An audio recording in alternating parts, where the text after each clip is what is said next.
Computer whiz kid, talented software developer, shrewd businessman, benevolent philanthropist, global health expert.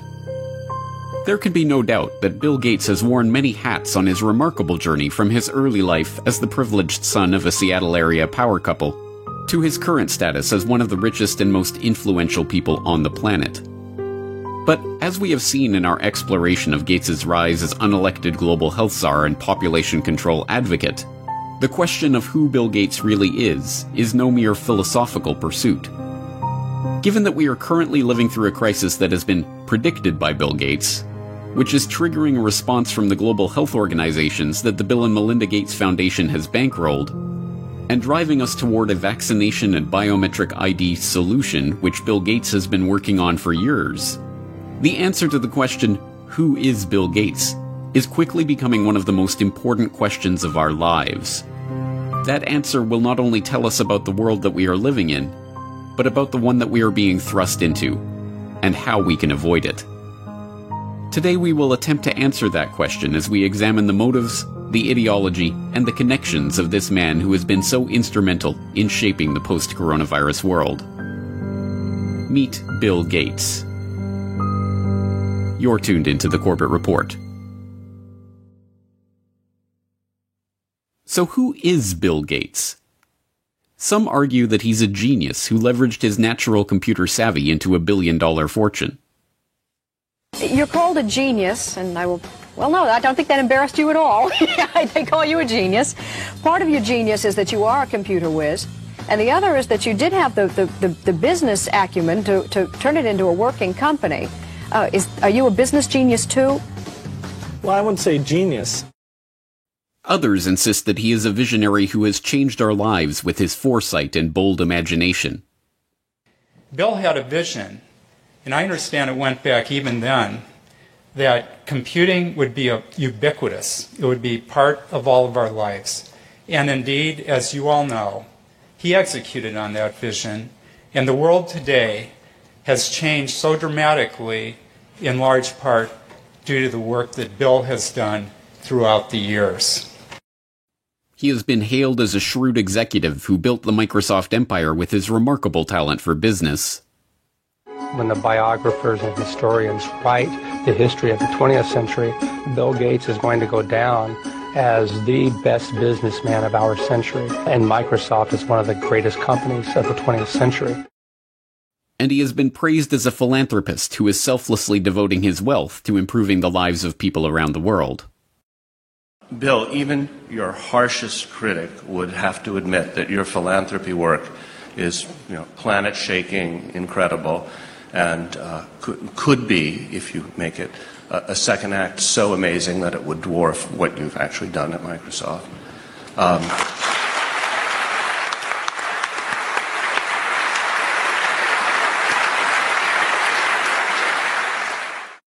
But, like anyone of his status, he has his detractors.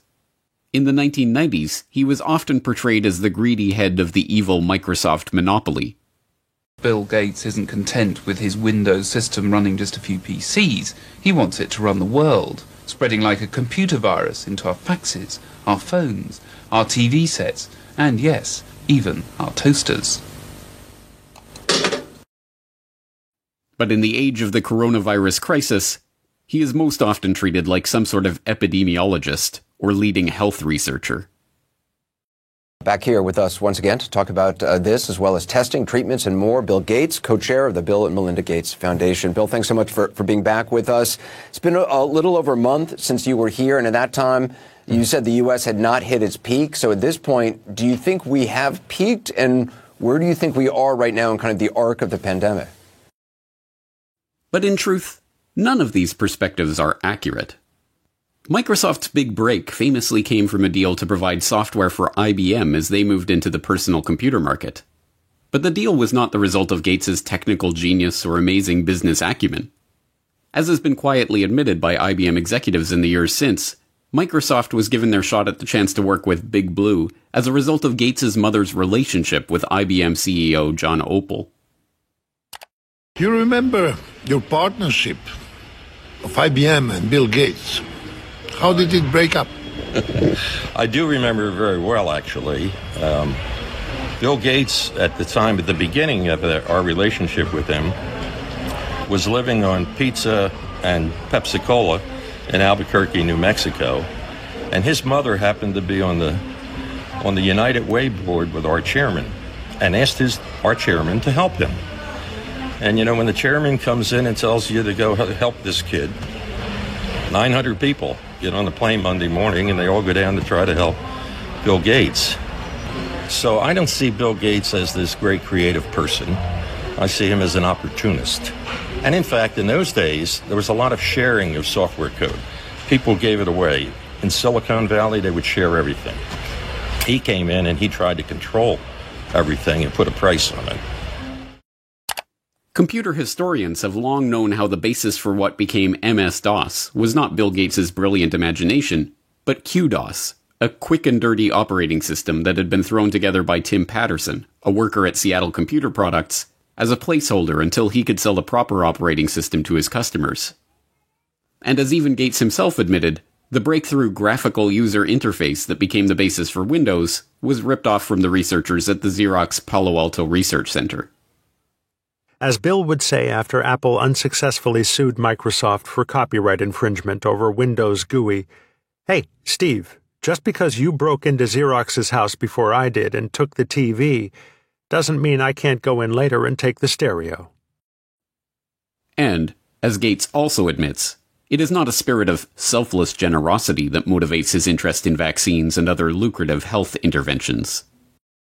I'd like to talk to you about your approach to vaccinations. You wrote something recently, and like you always do, you kind of looked at the problem from a scientific and business perspective on things. You've invested $10 billion in vaccinations over the last 2 decades, and you figured out the return on investment for that, and it kind of stunned me. Can you walk us through the math? You know, we see a phenomenal track record. It's been $100 billion overall that the world's put in. Our foundation is a bit more than $10 billion. But we feel there's been over a 20-to-1 return. So if you just look at the economic benefits, that's a pretty strong number compared to anything else. As we have seen, Gates's philanthropic investment scheme has paid off well, with his $50 billion net worth having ballooned to over $100 billion after his decade of altruism in the vaccine market. As critics of his foundation have repeatedly pointed out, the 9 million people who die every year of hunger would be best served by securing food supplies, running water, and other basic necessities, not costly medical interventions for rare diseases. But there is no return on investment to be made from that kind of charity. No, this is not about charity. It is about control. The population control grid that Gates has been quietly funding into existence for the past decade, a biometric identification system tied to a digital payments infrastructure that will be used to track, catalog, and control every movement, every transaction, and every interaction of every citizen, is just now coming into view. But the real question is, why is he doing this? What drives a man like Bill Gates, a man rich beyond the wildest dreams of avarice, to spend his time and invest his fortune in schemes to control the population? To find the answer to that question, we have to examine Gates's family background. Bill Gates, it should not be surprising to learn, was born into money. His great-grandfather, J.W. Maxwell, was the president of National City Bank in Seattle. His grandfather, Willard, was also a banker, and his grandmother, Adele, a prominent Seattle civic leader. Bill Gates' mother, Mary Maxwell Gates, was a scion of the Maxwell banking family and, by all accounts, as hard-driving as her forebears. She served as a director of several companies, including First Interstate Bancorp and KIRO-TV of Seattle. She served as a regent at the University of Washington, and she was appointed to the board of the United Way of America, where, as we have seen, she persuaded IBM CEO John Opel to help her son in his fledgling software development career. Bill's father, William H. Gates Sr., was a prominent Seattle area lawyer. He co-founded a powerful law and lobbying firm, helped Howard Schultz in his bid to buy Starbucks, served on the boards of numerous companies and organizations, and, along the way, had a profound influence on his son's life and career. My dad was large presence, both physically and in terms of his wisdom. He worked very hard, so he'd leave in the mornings, often before we had breakfast, and get home in time for dinner. I always looked up to my dad in terms of how hard he worked. At the dinner table, my dad would go through various lawsuits and expect us to follow along. He had high expectations. The young Bill Gates, technically William H. Gates III, although his card-playing family dubbed him Trey, learned much from his parents. From his mother's banking family, he inherited a nose for the dollar, as one childhood friend's father called it. From his hard-driving, legal-minded father, he learned the value of legalizing business arrangements. As a child, he even had a legal contract drawn up to grant him the use of his older sister's baseball mitt. These traits would not earn him many friends, but they served him well as he began to bring order to the anarchic software development community of the 1970s.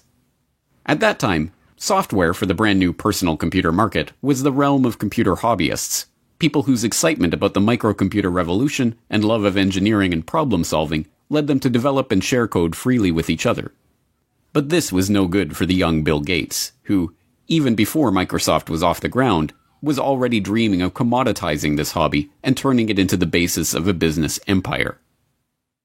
In 1976, with the ink still wet on Microsoft's first contract with Micro-Instrumentation and Telemetry Systems of Albuquerque, New Mexico, the then 21-year-old Gates wrote an open letter to hobbyists, excoriating the early computer enthusiasts who represented his main market for sharing Microsoft code for Altair Basic. As the majority of hobbyists must be aware, most of you steal your software.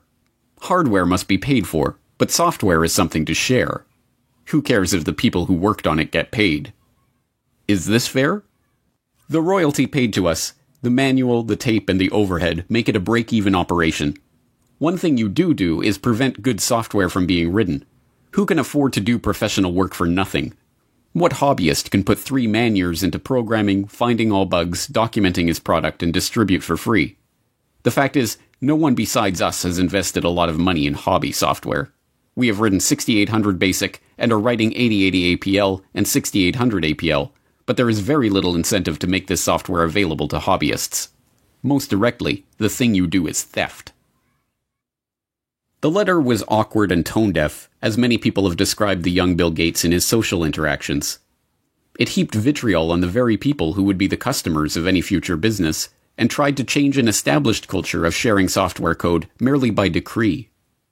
Even Apple computers, which would go on to be one of the prime purveyors of walled garden systems that restrict users' ability to control their own computers, scored an easy marketing victory by responding to Gates's angry letter with a reminder that, yes, folks, Apple Basic is free. But the gauntlet was thrown down, and Gates would have his way. Although freeware and other forms of open-source software development still exist, the establishment of software code as legally protected intellectual property has led to the rise of billionaires like Gates. A nose for the dollar and a knowledge of how to use the legal system to get what you want were not the only things to emerge from Bill Gates' childhood, however. His parents also encouraged discussion about the family's charity work and the causes they held close to their heart. As Gates revealed to Bill Moyers in 2003, those causes included the population issue, which sparked a lifelong interest in reproductive health. One issue that really grabbed me as urgent were issues related to population, reproductive health. But did you come to reproductive issues as an intellectual? When I was growing up, my parents were always involved in various volunteer things. My dad was head of Planned Parenthood, and it was very controversial to be involved with that. Gates tips his hand when he equates issues related to population with reproductive health. The topic is particularly controversial because population control and reproductive health have been used for half a century as a euphemism for eugenics, the discredited pseudoscience that holds that certain families are fit to be leaders of society by virtue of their superior genes. As we saw in Why Big Oil Conquered the World, eugenics was a field named and codified by Francis Galton, cousin of Charles Darwin. Ostensibly concerned with heredity and what would later be known as genetics, the eugenicists believed that the rich and powerful were rich and powerful not because of luck or chance or happenstance, and certainly not from the deployment of cutthroat business tactics and underhanded dealings. No, the rich and powerful had attained their status because they came from better stock. Conversely, the poor were poor because of their defective germplasm.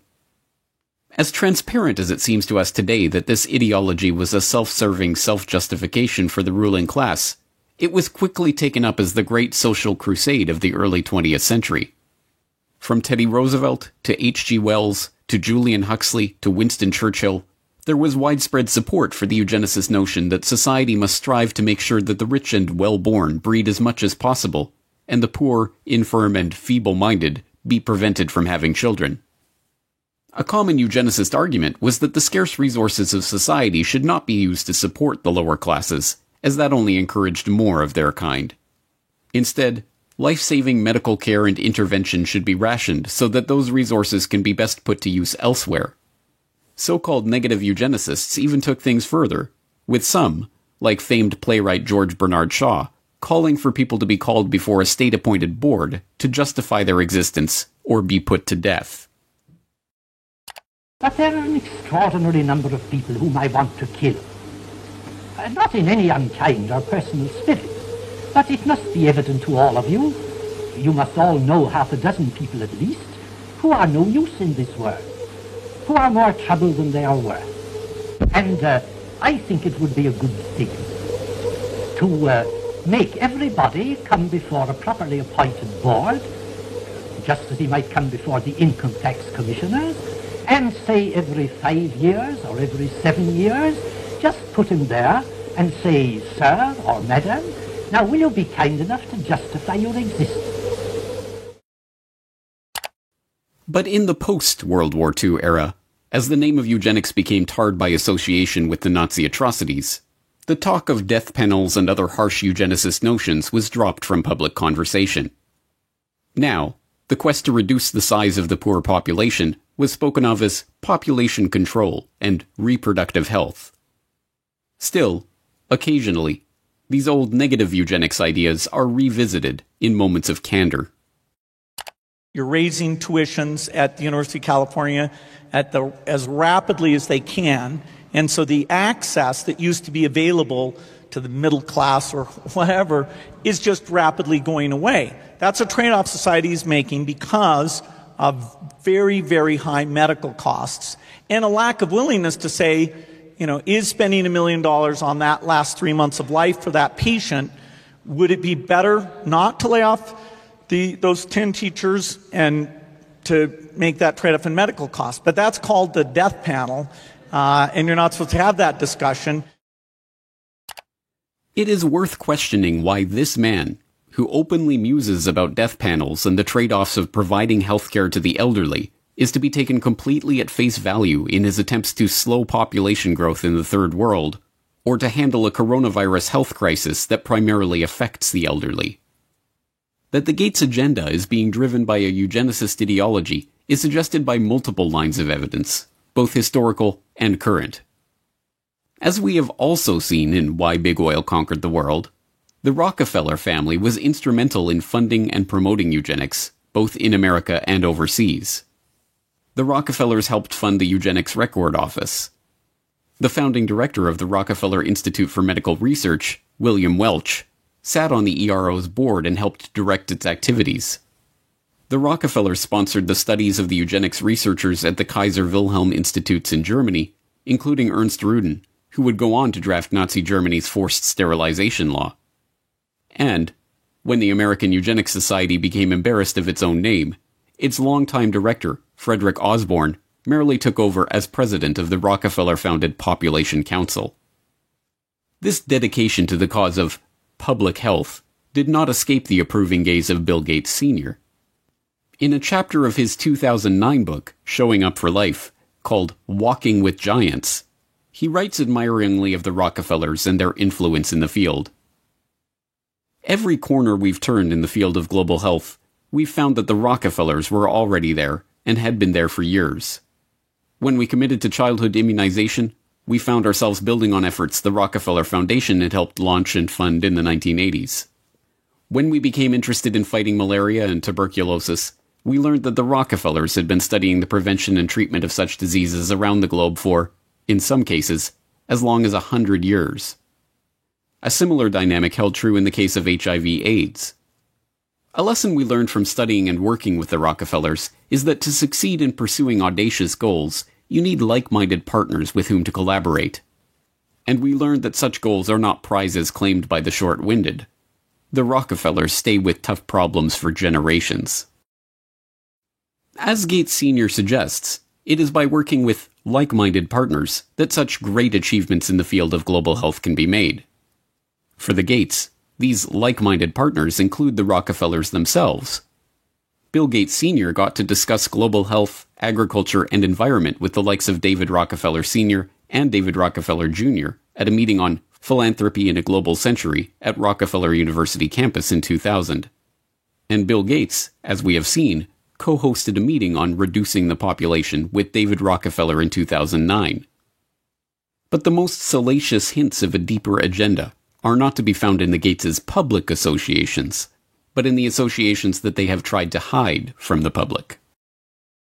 Jeffrey Epstein may be dead, but this story isn't. A shocking new report from the New York Times sheds light on the connection between Microsoft founder Bill Gates and the late Jeffrey Epstein. After Gates' name came up in connection with Epstein and MIT Media Lab, Gates gave a statement to the Wall Street Journal where he insisted he did not have any business relationship or friendship with Epstein. But new reporting from the New York Times outlines numerous meetings between Gates and Epstein and a conversation with Bill and Melinda Gates' foundation, a connection between their foundation and JP Morgan to set up a charitable fund that would financially benefit Epstein. You know what I want to know? Why? Beginning in August of last year, a string of information connecting Bill Gates to convicted sex offender Jeffrey Epstein began to emerge. Flight logs revealed that Gates had flown on Jeffrey Epstein's private jet. An email surfaced showing disgraced MIT Media Lab director Joy Ito, who resigned from his position after it was discovered that he had helped cover up Jeffrey Epstein's identity as an anonymous donor to the lab, informing his staff that a $2 million donation to the lab in 2014 was a gift from Bill Gates, directed by Jeffrey Epstein. As the story gained momentum, Gates tried to downplay the relationship, with a Gates spokesperson protesting that Gates didn't know it was Epstein's plane, and Gates himself insisting that, "I didn't have any business relationship or friendship with Epstein." This was immediately contradicted by the New York Times, who reported in October of 2012 that Gates had in fact met with Epstein on multiple occasions, even going so far as to discuss the creation of a multi-billion-dollar charitable fund with seed money from the Bill and Melinda Gates Foundation and JP Morgan Chase. According to the Times, Gates emailed his colleagues about Epstein in 2011. "His lifestyle is very different and kind of intriguing, although it would not work for me." Epstein's will even named Boris Nikolic, a Harvard-trained immunologist who served as the chief scientific advisor to both Microsoft and the Bill and Melinda Gates Foundation, and who appears in the sole publicly known photo of Epstein and Gates' 2011 meeting at Epstein's Manhattan mansion, as the backup executor of Epstein's estate. It is not difficult to see why Gates would try to distance himself from his relationship with a child sex trafficker. Epstein, after all, is suspected of ensnaring high-ranking politicians, businessmen, and even royalty in an intelligence-directed honeypot operation, recording them in the act of sexually abusing underage girls and using that evidence as blackmail. But, as it turns out, the attempt to suppress the Gates-Epstein story may have been an attempt to suppress the revelation of an altogether different shared interest.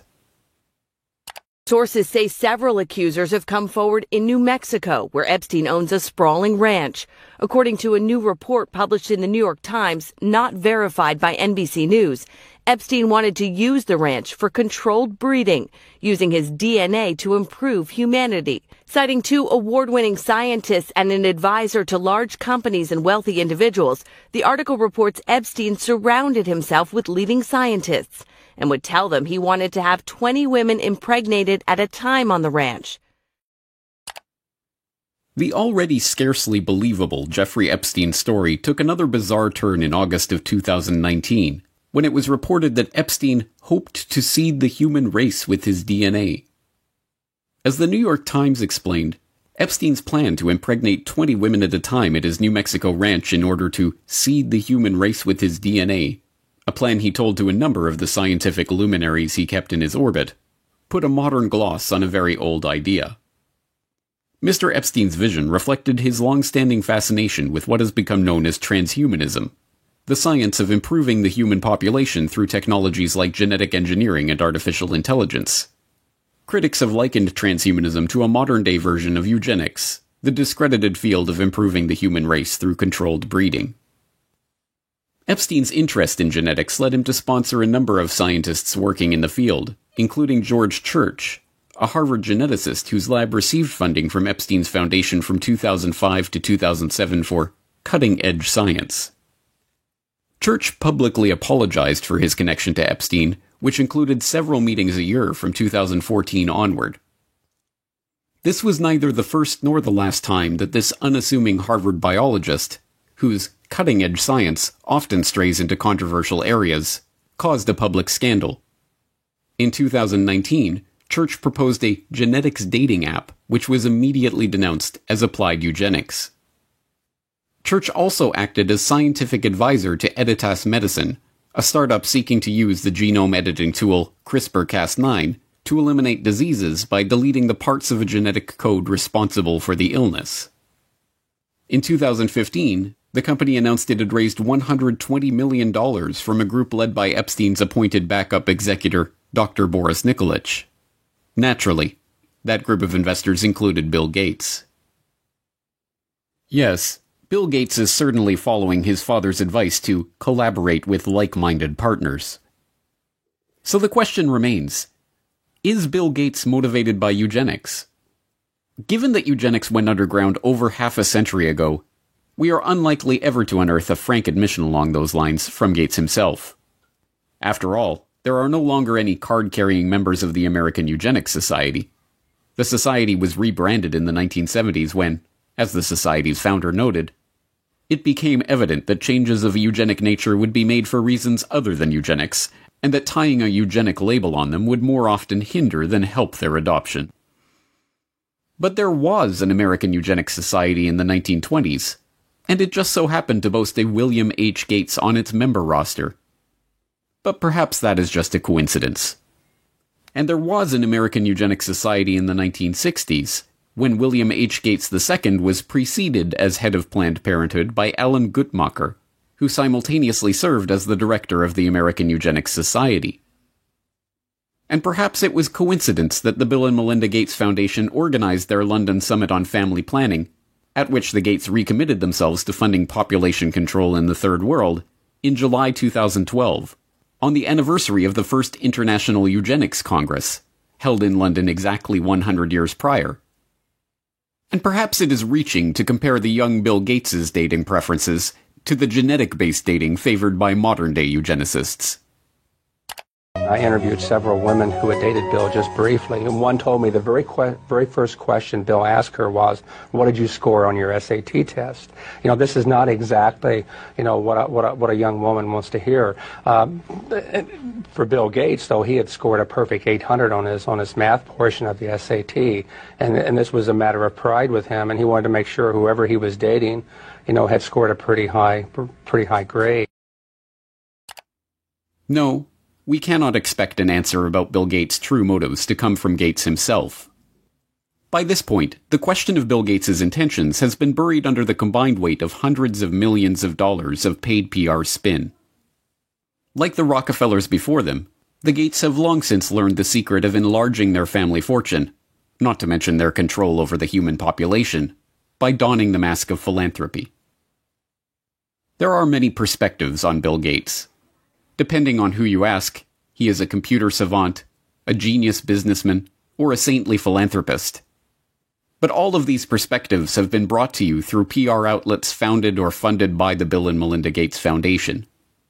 Bill Gates is no longer a subject for historians but hagiographers. Now we must confront the question of why this man is motivated to build such a web of control. Control over our public health agencies.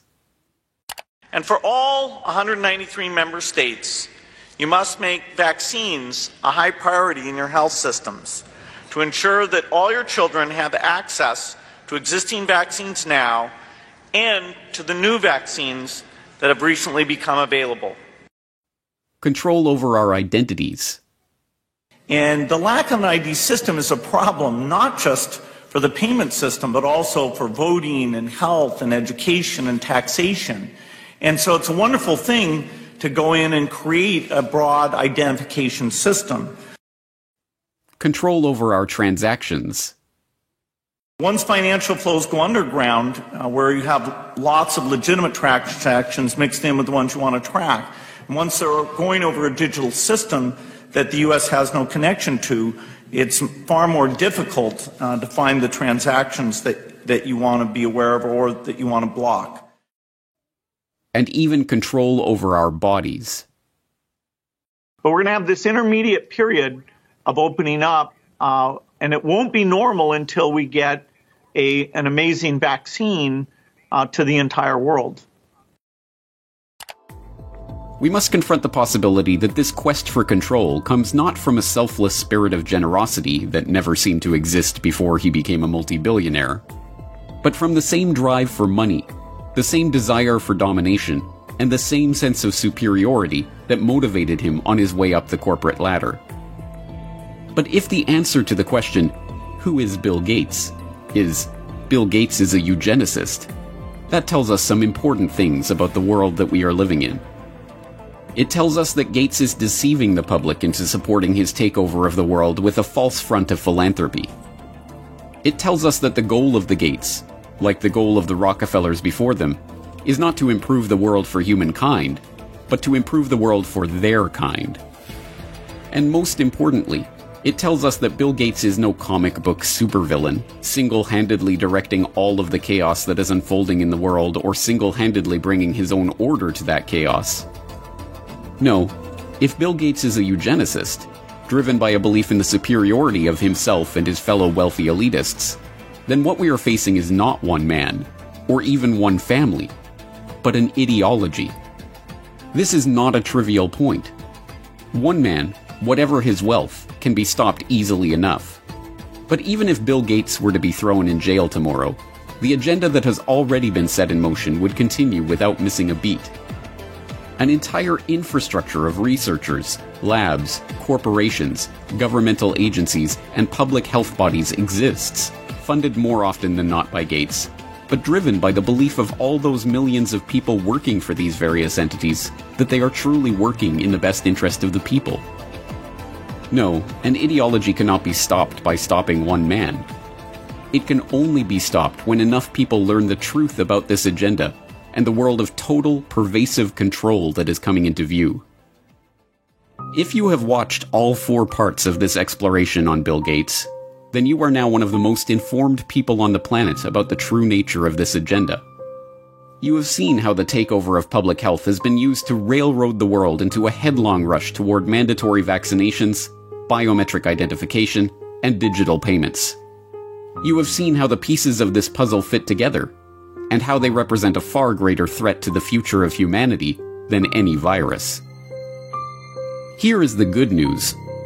Armed with this information, you have the antidote to the scourge of this eugenicist ideology. The truth is that ideologies are viruses of the mind. They spread from person to person, infecting them with ideas that can lead to a disease of the body politic. But here is the even greater truth. Inoculations do work. Inoculations of truth against the lies of those spreading their poisonous ideology. If you have made it this far, it is incumbent on you to help inoculate those around you against the corrupt ideology of Bill Gates and all those who seek to control the population of the world. You must help to spread this information so that others have a chance to see the bigger picture and decide for themselves whether they are willing to roll up their sleeves and accept what is coming or not. But time is not on our side. Even as we speak, mass vaccination campaigns are being prepared. We are already building our plans to vaccinate the whole city of Chicago and working with others across the region on a major plan for this. We've bought syringes, we've bought cold boxes, we've planned out locations. Biometric identification schemes and immunity passports are already being rolled out. And so while we started with travel at our core, we're a biometric secure identity platform where it's always been about attaching your identity to your boarding pass at the airport, or your ticket to get into a sports stadium, or your credit card to buy a beer. And so now with the launch of Clear Health Pass, it's about attaching your identity to your COVID-related health insights for employers, for employees, for customers.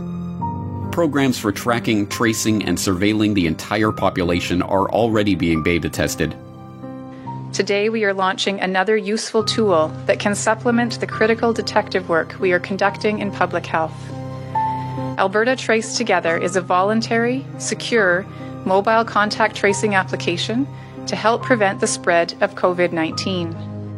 And the digital payment infrastructure, the system of financial exclusion that will allow governments to turn off our access to the economy at will, is being put into place.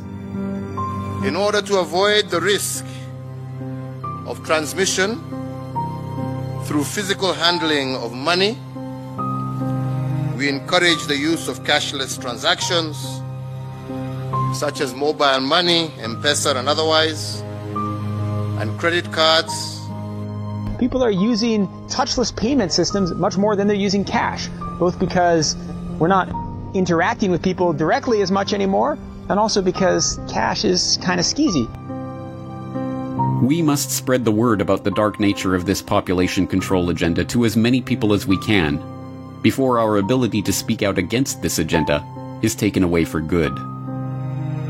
Thanks to the likes of Bill Gates, the virus of this population control agenda is already here. It is threatening to crash the system as we've known it.